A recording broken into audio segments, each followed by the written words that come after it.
So good evening friends. आज मैं तो बहुत एक्साइटेड हूँ क्योंकि आज मैं अपने दोस्त के साथ बात करना चाह रहा हूँ और आगे जो बात होगी वो बाई प्रोफेशन एक आर्टिस्ट है, एक शिक्षक है। और आज उनके साथ हम बात करेंगे उनके काम के बारे में, उनके पेंटिंग्स के बारे में, उनके जर्नी के बारे में। और ये बहुत ही इंटरेक्टिव सेशन होगा। मुझे लगता है कि हम सब जो यहाँ पे हैं उन सबको अच्छा लगेगा। और अ, एक आर्टिस्ट को आज हम लोग इस प्लेटफॉर्म में इस तरह से देखेंगे कि वो अपनी जर्नी को बयां करते हुए हमारे साथ किस तरह से मिले हैं, किस तरह से वो अपने काम को आगे ले जा रहे हैं, तो तमाम बातें होगी। तो और देर ना करते हुए, माई सेल्फ शोमेंद्र शोमेंद्र सरकार फ्रॉम कोलकाता। आज मैं आपके सामने अजय कुमार के साथ बात करूंगा। सो ही इज देयर, हमारे साथ स्क्रीन शेयर कर रहे हैं अजय कुमार सर। सर, नमस्कार। मैं अजय कुमार। या नमस्कार सर। सर, जैसे कि हम लोग बात कर रहे थे कि आज की शाम एक बहुत ही अच्छी शुरुआत है हमारे लिए कि हम एक ऐसे शख्स का इंटरव्यू लेने जा रहे हैं। इंटरव्यू तो नहीं है, इंटरेक्टिव सेशन कहेंगे, जो सिर्फ आर्टिस्ट ही नहीं है, मेरे बहुत करीब के दोस्त भी हैं। और काफी दिनों से हम लोग एक दूसरे के साथ जान पहचान रखे हैं। तो अजय सर, मैं सबसे पहले तो आपसे ये जानना चाहूंगा कि आपकी जो आर्ट की जर्नी, इसकी शुरुआत कैसे हुई थी? मतलब थोड़ा सा आपके बैकग्राउंड बैकग्राउंड के बारे में बताइए। किस तरह से आपने इस आर्ट माहौल में अपने आप को लाए, जरा बताइए। जैसे सर ने बड़ी तारीफ के साथ मेरा मतलब सबसे अपन इंट्रोडक्शन करवाया है। मैं बताना चाहूंगा कि सर भी बहुत प्रतिभा के धनी है और बहुत तरीके के आर्ट वर्क ये करते भी हैं और सबको इन्फ्लुएंस भी करते हैं। ये जो आज कार्यक्रम भी है ये इन्हीं का इन्फ्लुएंस किया हुआ है। ज्यादा बात ना करते हुए मैं बताना चाहूंगा कि जो मेरी आर्टिस्टिक मतलब कलात्मक जो जीवन है उसकी शुरुआत जैसे कि मतलब फैमिली में या मेरे दूर दूर तक कला से जुड़े हुए लोग नहीं है। फर्स्ट जनरेशन कलात्मक मतलब इन परिस्थितियों से निकलकर कलात्मक जीवन जीना और आगे निकलना मतलब एक ऐसा था कि एक इंसिडेंट हुआ था मेरी लाइफ में। छोटा बहुत छोटा था, जब मैं बचपन में जब बच्चा होता है तो एग्जाम वगैरह देने के लिए किसी जिद को पकड़ लेता है। तो ऐसा ही हुआ कि फिफ्थ क्लास में मैंने अपनी मम्मी से एक जिद पकड़ ली थी कि मुझे वाटर कलर चाहिए। और वाटर कलर मतलब करना बच्चों को, आज भी हम जब स्कूल में पढ़ाते तो हम समझते हैं कि कितना क्रेज होता है वाटर कलर। वो समझते हैं कि बहुत बड़ा मीडियम है और वाटर कलर करना बहुत बड़ी चीज है। तो मेरा आर्ट का एग्जाम था और उस एग्जाम को देने के लिए मैंने जिद पकड़ी कि मुझे वाटर कलर से ही एग्जाम देना है, तो जाऊंगा, नहीं तो मैं एग्जाम नहीं दूंगा। और कुछ परिस्थिति ऐसी हुई कि वाटर कलर नहीं ले पाया। तो शायद मैं जिद्दी था तो मैंने एग्जाम भी नहीं दिया। पर जो मेरी टीचर थी, मैडम थी, उन्होंने मुझे अलाउ किया कि आप घर से आर्ट कर कर लेकर आइए, क्योंकि एग्जाम तो देना जरूरी है, एग्जाम नहीं देंगे तो फेल भी हो सकते हो। तो उस टाइम मेरी मम्मी ने क्या किया था कि मेरी मम्मी ने मुझे साथ बिठाकर कहा, बेटा कलर वगैरह खरीदना और ये मीडियम कोई मायने नहीं रखता, देखो हम कैसे कर सकते हैं। तो उन्होंने मुझे बिठाकर घर में जो नेचुरल कलर होते हैं, हल्दी, नीम, इन इन जैसे कलर्स को लेकर बिठाकर मुझे करवाया। और ब्रश भी उन्होंने क्या किया था कि एक मतलब जो स्टिक होती है, स्टिक पर रुई बांधकर उन्होंने ब्रश क्रिएट किया और मुझसे बिठाकर मुझे करवाया कि देखो ऐसे भी पेंटिंग की जा सकती है। तब माइंड में एक बात क्लिक की कि हाँ, छोटा था कि हाँ काम करना है, आर्ट कर सकते, किसी भी चीज से कर सकते हैं। तो यहाँ से मेरा इंटरेस्ट थोड़ा थोड़ा आर्ट में मतलब डेवलप होना शुरू हुआ। और मैं कुछ भी चीज लेकर, जैसे माचिस होती थी तो माचिस की तीली जलाकर उसका एक ब्लैक कार्बन बन जाता है, कोयला, उससे भी मैं ड्राइंग किया करता था जब छोटा था। तो और कुछ कुछ क्रिएट करने की कोशिश करता था। तो धीरे धीरे मेरा इंटरेस्ट फिर इसी फील्ड में मतलब आर्टिस्ट की फील्ड में आगे बढ़ गया। यानी आज के डेट में अगर बच्चों को देखा जाए तो वो मोबाइल की डिमांड करते हैं, वो टैब की डिमांड करते हैं कि मुझे ये चाहिए। अगर और सर अगर उस जमाने में वो मोबाइल रहा होता तो शायद हम भी यही करते। लेकिन हाँ, अभी के जमाने में बच्चों को मोबाइल से हटाकर इन चीजों की तरफ जोड़ना जरूरी है, नहीं तो हम अपने रूट्स को भूल जाएंगे। और जो एक इनोवेशन है ना, हम कुछ करते करते इनोवेटिव जगत मतलब वर्ल्ड में चले जाते हैं, वो शायद छूट जाएगा। तो इसलिए बच्चों को कुछ करना चाहिए, मोबाइल से हटकर तो जरूर करना चाहिए।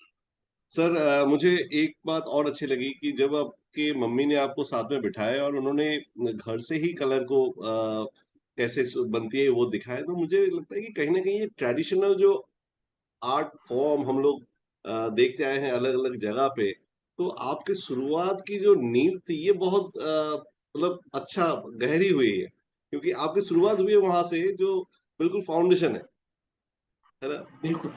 और सभी कलाओं का अगर आप मतलब देखेंगे, जैसे मधुबनी पेंटिंग है, कुछ है तो वो, और ये वारली आर्ट जो है वो तो टोटली मतलब नेचुरल कलर से ही की जाती हम्म, है ना। और उनके जो इक्विपमेंट्स भी होते थे वो भी वही सेम होते थे। ब्रश डंडी लेना, उस पर कपड़ा बांधना, या फिर उसको कूट कर उसका ब्रश बना लेना, तो एक सब वो रहता ही है, मतलब एक ट्रेडिशनल वे रहता ही है। और बच्चों को हमें ये समझाना भी पड़ेगा, मतलब जो आज नई जनरेशन उनको ये समझाना भी पड़ेगा कि मटेरियल कोई बार नहीं है, हम जिस चीज से क्रिएट करना चाहें हम क्रिएट कर सकते हैं। बिल्कुल। तो अगर हम आपके जो काम के तरीके हैं, स्टाइल है, उसकी बात करें, हम आएंगे आपके पेंटिंग्स भी देखेंगे और हमारे जो दर्शक हैं हमारे साथ उनको भी दिखाएंगे। लेकिन उससे पहले मैं आपसे सुनना ये चाहता हूँ कि जैसे आपने वो बता रहे थे मच्छिस की तिल्ली से चारकोल, तो मैंने देखा आपके काम में चारकोल का एक बहुत बड़ा रोल है, आपके जो ट्रीटमेंट आप यूज करते हैं आपके काम का, मैं दर्शकों को भी दिखाऊंगा। तो आप अपने स्टाइल जो आपने डेवलप किए उस जर्नी के बारे में थोड़ा सा अगर बताएं। एक्चुअली सर, जैसे कि हमारा तो प्रोफेशन टीचिंग भी है, तो टीचिंग करते करते हमारे साथ एक चीज तो रहती है कि हम ट्रांसफरेबल जॉब में है, तो हमें ट्रांसफर होना होता है। और बड़े बड़े कैनवस को बनाना और बड़े बड़े आर्ट वर्क को फिर ट्रैवल करना उसके साथ, या उसको ट्रांसफर के साथ साथ अपने साथ ले आना बड़ा मुश्किल हो जाता है। तो जब मैं काम कर रहा था स्टार्टिंग में, मैंने काफी बड़े बड़े कैनवस किए, पेंटिंग की, तो फिर बाद में जब उनको कैरी करना मुश्किल हो रहा था, तो मैंने सोचा क्यों नहीं कि मतलब ऐसा मीडियम चूज किया जाए जो कि आपको कैरी करना इजी हो, कि आप एक बैग में डालें, या आपके पास एक बुक है, बुक में आपने कुछ छोटा छोटा काम किया हुआ है, और आप उसको कैरी करते हैं जहां भी जाते हैं, जब भी टाइम मिलता है आप उसमें काम कर भी सकते हैं। और टीचिंग फील्ड में होने के बाद टाइम की भी थोड़ी सी बाउंडेशन तो रहती है हमारे साथ। ऐसा नहीं है कि हम मतलब हमेशा हमारे पास इतना टाइम रहेगा कि हम कुछ प्रॉपर टाइम निकाल कर आर्ट के लिए कर सकते हैं। हाँ, स्कूल के बाद थोड़ा बहुत कर सकते हैं, लेकिन कभी कभी ऐसा होता है कि कहीं हमें टाइम मिल गया है और उसको भी हमें यूज करना है, तो उसके लिए मुझे लगता है कि ये मीडियम सबसे अच्छा लग रहता है, चलिए सर, चारकोल, ड्राई मीडियम। ये और भी हमें क्लैरिटी मिलेगी अगर कुछ काम आपका देखे, आपके जर्नी का देखे। वैसे मैंने अपना बैकग्राउंड जो बनाया, मैं आप लोग देख ही सकते हैं बैकग्राउंड, लेकिन आपका ही है। और आपका ही मैं स्टूडियो का खुद के बैकग्राउंड बना के रखा हूँ। आइए मैं आपको थोड़ा स्क्रीन शेयर करता हूँ सबके लिए, ताकि हमें आपके काम के बारे में थोड़ा सा जानकारी मिले। आई होप मेरा स्क्रीन विजिबल है। जी सर, विजुअल ओके, है। यस। तो अजय कुमार सर जो अभी टीचिंग में है केंद्रीय विद्यालय में, और पहले उनका पोस्टिंग कहीं और था, आज केवी बेंगलुरु में है। आइए इनके जो काम है इनके बारे में थोड़ा सा सर से खुद ही सुने, और आप ही बताइए सर, ये जो काम हम यहाँ पे देख रहे हैं, थोड़ा सा इनके टाइटल और एक दो पेंटिंग अगर आप थोड़ा सा एक्सप्लेन करेंगे तो आपके स्टाइल और तरीके हमें जो प्रोसेस है या फिर जो थॉट है बिहाइंड दिस। वैसे थॉट तो अपना अपना है, व्यूअर्स एक अच्छे अपनी नजर से देखेंगे, फिर भी आप अपना अगर एक्सप्लेन करें सर। ये जो सर अभी स्क्रीन पर जो मेरा काम है, ये एक सीरीज मैंने की थी, एक गैलरी के साथ इंटरनेशनल आर्ट एक्सचेंज मतलब ड्राइंग एक्सचेंज प्रोग्राम था एक। तो उसमें all over around the world से सभी आर्टिस्ट ने पार्टिसिपेट किया था, और इसमें एक रूल था कि आप अपनी ड्राइंग्स कर कर गैलरी के पास भेजेंगे, और गैलरी आपको डिफरेंट डिफरेंट आर्टिस्ट के आर्ट वर्क्स आपको वापस करेंगे, और आपके आर्ट वर्क दूसरे आर्टिस्ट के पास स्प्रेड करेंगे। तो ये काम मेरा उसी सीरीज का है। और जैसे इसका टाइटल है स्टैग्नेटेड होप, एक्चुअली मैं उस टाइम पर जब मैं काम कर रहा था तो मेरा जो काम का थीम चल रहा था वो था महिलाओं की स्थिति, लेडीज की जो मतलब डिफरेंट सिचुएशंस है उनको मैं शो करना चाहता था अपने काम से। और उस टाइम मैं इसी सीरीज पर काम कर रहा था। स्टैग्नेटेड हुक का मतलब है कि जैसे इसमें फिगर दिख रहे हैं आपको कि दो फिगर है और वो बंधे हुए हैं और बर्डन के तौर पर उनको स्टोन के पास है स्टोन। तो स्टोन जो डिपिक्ट कर रहा है वो बर्डन को, मतलब सोशल प्रेशर और तरह तरह के जो प्रेशर होते हैं। और ये प्रेशर मैं अपनी मतलब फैमिली में भी वो कर रहा था। जैसे मेरी वाइफ भी वर्किंग है और कैसे वो अपने काम को कर रही है, अभी भी वैसा सिचुएशन ही है। तो अपने सारे जिम्मेदारियों को निभाते हुए भी आगे बढ़ने की जो इच्छा होती है, उसी मतलब इच्छा को दिखाने के लिए मैंने ये काम किए थे। और सर, ये हुक जो मीडियम है पेन एंड इंक है क्या? ये पेन एंड इंक था। अच्छा। एक्चुअल में मैं मीडियम वही प्रिफर कर पा रहा हूँ कि मैं ज़्यादा जहाँ भी मैं मतलब मुझे टाइम मिले मैं आसानी से कर सकूँ और आसानी से उसको फिर अगर स्टॉप करना हो तो स्टॉप कर सकूँ। ओके। कुछ काम मैंने डिफरेंट मीडियम्स में भी किए हैं। ये भी जो काम है सारे उसी सीरीज के हैं। Different okay. डिफरेंट जो ये ड्राइंग्स है सब उसी सीरीज से किए ऑन हैं। Paper. On paper A4 size paper है, सब छोटा छोटा ओके। काम है एकदम। ग्रेट। हाँ, ये भी वही मतलब प्रेशर को दिखा रहा है और ये हुक जो लेग्स में है उसी सीरीज का ही काम है ये। सर, कहीं ना कहीं ये जो सीरीज आप बना रहे थे, मुझे लगता है कि एक आर्टिस्ट जब काम करता है तो उनके समाज जो जहाँ रह रहे हैं, जिस तरह से रह रहे हैं, उनका प्रभाव उसमें आता है। और मुझे लगता है कहीं ना कहीं आपके जो मेंटल स्टेट था, शायद उस समय कुछ ऐसे चीजों में आप उलझे हुए थे जो आपके पेंटिंग बिल्कुल में सर। दिख रहा है।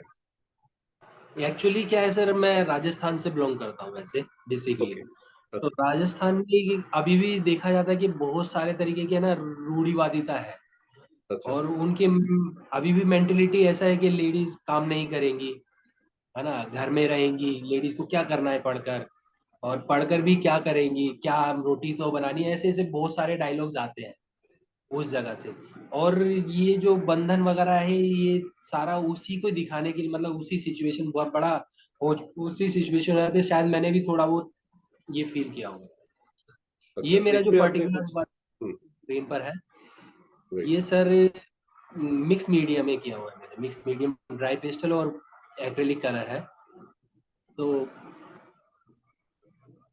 और ये भी वर्क ड्राई पेस्टल और मिक्स मीडियम है ये वर्क मैंने कहीं मैं पढ़ रहा था कि गुजरात में एक ट्राइब्स है, ट्राइबल है वहाँ। एक मतलब उनकी एक ट्रेडिशन है कि लड़की होने पर वो बहुत सेलिब्रेशन करते हैं, सेलिब्रेट करते हैं। और जब लड़का होता है तो वहाँ पर मातम जैसा बनाया जाता है।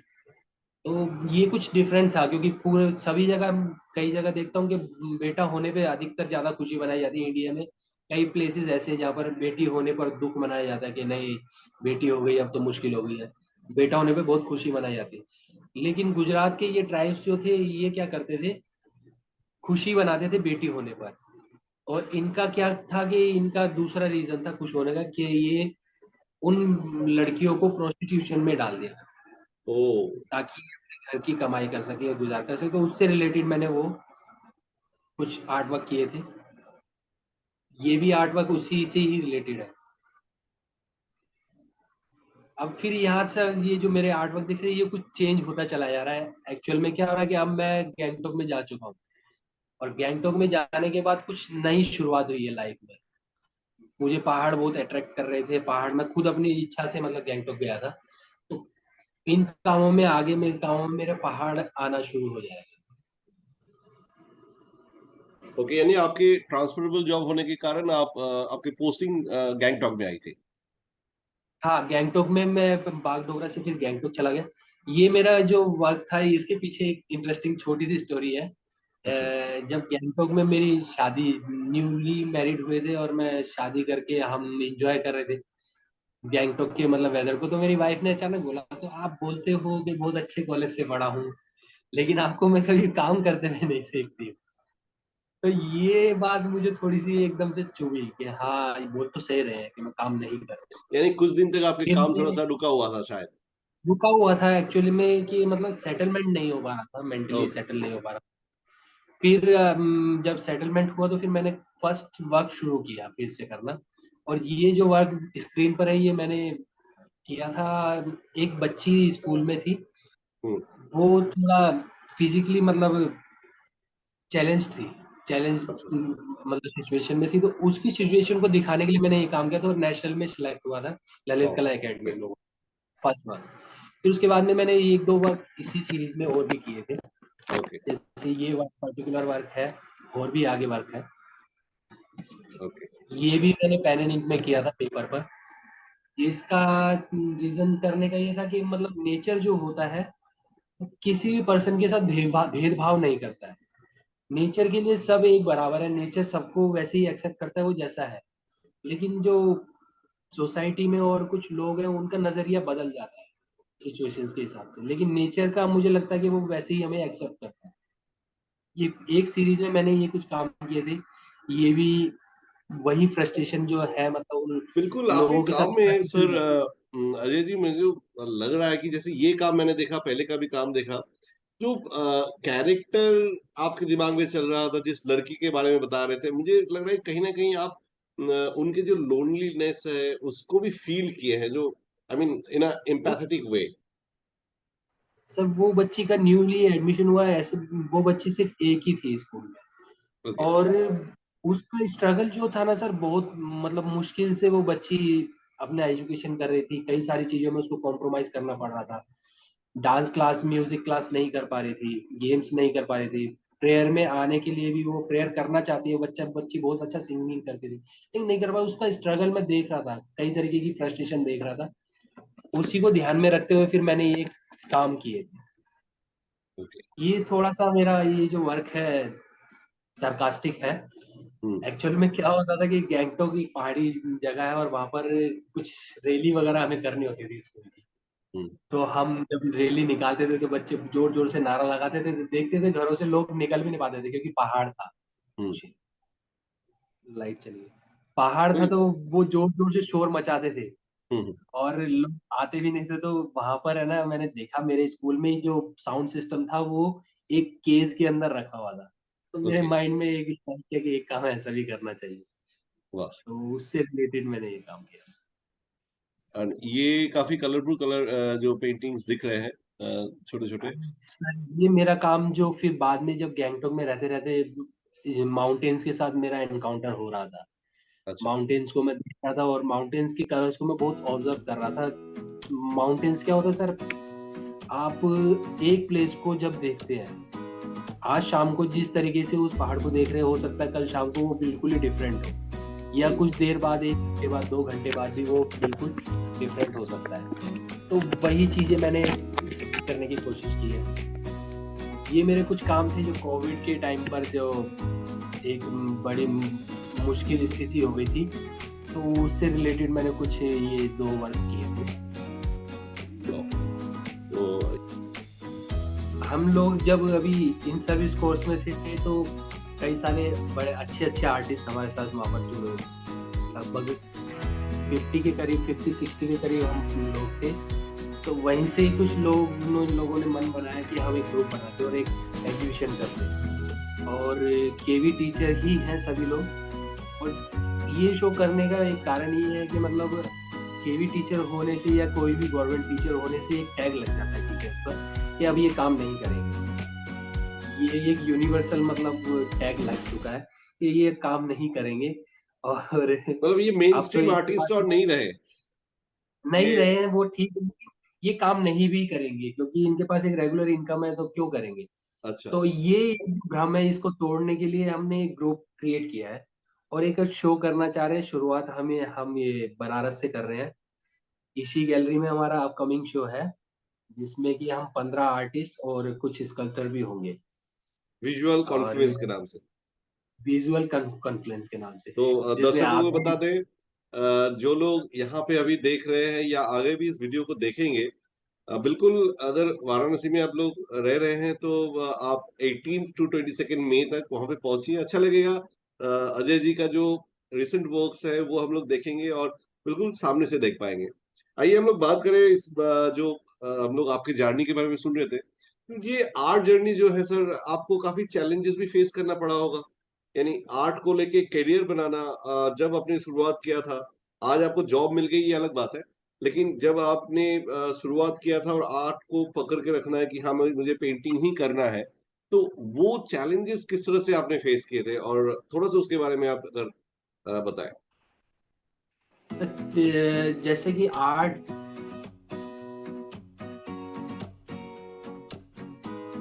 समझते नहीं है। आर्ट समझते कि क्या आर्ट करना है, ऐसे पेंटिंग बनाना है, ये कैसी फील्ड है। और मैं जिस बैकग्राउंड से था तो मेरे पेरेंट्स आर्ट फील्ड के बारे में कुछ जानते भी नहीं। और मेरे सामने बहुत बड़ा चैलेंज था कि आर्ट फील्ड में अपने आप को किस तरीके से लेकर जाऊंगा, कैसे करूंगा, क्योंकि फाइनेंशियली भी मैं फैमिली से बहुत वीक था। कैसे भी करके फैमिली को ये विश्वास दिलाया कि भाई ठीक है, मैं कॉलेज का जो भी खर्चा वगैरह होगा, जो भी खर्च होगा, मैं खुद ही बेयर करूंगा, जैसे भी कर कर, बस मुझे पढ़ने के लिए 4 साल दे दीजिए। तो मेरी मम्मी ने मुझे बहुत सपोर्ट किया। उन्होंने कहा ठीक है तुम करो, हम हैं साथ में। लेकिन चैलेंजेस बहुत थे कि जैसे ही मैंने कॉलेज में एडमिशन लिया, मेरे फादर बीमार हो गए थे, बिल्कुल बेड रेस्ट पर हो गए थे और काफ़ी साल तक वो बीमार भी रहे थे, 7 साल तक। तो ऐसी सिचुएशन के साथ साथ अपना आर्ट करना और मेंटल प्रेशर प्रेशर मेरे ऊपर बहुत ज़्यादा था। बहुत ज़्यादा मतलब फादर मेरे कंटिन्यूअसली ठीक नहीं हो रहे थे, मतलब उनका मेडिसिन का खर्चा और ये सब चल रहा था कंटिन्यूअसली।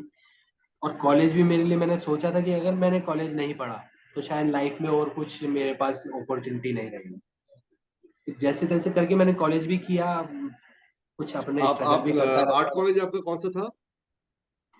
तब मैं दिल्ली कॉलेज ऑफ आर्ट से, ललित कला महाविद्यालय दिल्ली का जो है, वहां से पढ़ा था। बीएफए मेरा ललित कला महाविद्यालय, और एमए मैंने फिर ग्वालियर जीवाजी यूनिवर्सिटी से की, चलिए। आफ्टर वर्किंग, मतलब जॉब लगने के बाद। और आपकी जो आर्ट की जर्नी है इसमें कुछ इंस्पिरेशन जो आप रखे हैं और आपको ऑलवेज इस बात को मोटिवेट किया, कोई आर्टिस्ट हो या किसी के काम, थोड़ा सा उनके बारे में हम लोग सुनना चाहेंगे। एक्चुअली सर, मैं जब बचपन में जब मैं आर्ट करने लगा था, 5th क्लास का, तो मैंने इंसिडेंट जो बताया था वो हुआ था। फिर उसके बाद मैं एक संस्था से जुड़ा सर, नेशनल बाल भवन। वो दिल्ली में नेशनल बाल भवन बहुत बड़ी एक संस्था है, मिनिस्ट्री ऑफ एचआरडी में ही आता है। उनकी बहुत सारी ब्रांचेस है, जो ब्रांच किस्मत से मेरे घर के पास भी थी। उनकी एक ब्रांच, 52 ब्रांचेस थी, तो उसमें से एक ब्रांच हमारे घर के पास थी। किसी ने मुझे बताया कि अरे यार, वहाँ तो ना बहुत सारे कलर्स वगैरह और पेंटिंग के लिए सामान मिलता है, चलो। तो मैंने कहा चल देखते हैं जाकर क्या है। और वहां जाकर देखा तो सच में हैरान हो गया मैं। इतना मटेरियल, मतलब जैसे कहते हैं तो ना कि मटेरियल वहाँ पे था काम करने के लिए, काम करने के लिए, मतलब गवर्नमेंट का ऐसा वो था कि गवर्नमेंट हमें प्रोवाइड कर रही थी। और बचपन से और ही वहां आपको पर मटेरियल का एक अच्छा सा चाहिए था कि शुरू से ही। जो मेरा क्रेज था कि बड़े बड़े, मतलब मुझे पोस्टर कलर करना है। मैं छोटी राइट। सी डिब्बी से मतलब अगर स्ट्रगल कर रहा हूँ, और वो मुझे अगर बड़े बड़े डब्बों में बॉक्सेस में लवली। मिलेगा तो मेरा, तो मेरे लिए तो एक सपना जैसा, मतलब वो हो गया कि हाँ, एक बड़ा सपना पूरा हो गया कि बहुत सारा सामान मिल गया है, बस अब तो मुझे आर्ट ही आर्ट करना है। लेकिन वहां भी जाकर तो धीरे धीरे अपना, मतलब एक आइडेंटिफिकेशन बनाना पड़ेगा, ऐसे ही सभी को है वो मटेरियल नहीं देंगे वेस्ट करने। धीरे धीरे हमने शुरू किया, काम किया, फिर मैम को नजर आने लगे कि हाँ, ये बच्चे सच में काम करना चाहते हैं, टैलेंटेड है। कुछ थोड़ा बहुत टैलेंट उन्हें हमें दिखा, तो फिर मैडम ने हमें पॉलिश करना शुरू किया। और उन्होंने ही बोला कि बेटा, आपको कुछ करना है, या तो आप होटल मैनेजमेंट कीजिए। मुझे तो बार बार कहते थे कि बेटा, तू तो या तो होटल मैनेजमेंट करेगा, या फिर कॉलेज ऑफ आर्ट से फाइन आर्ट करेगा।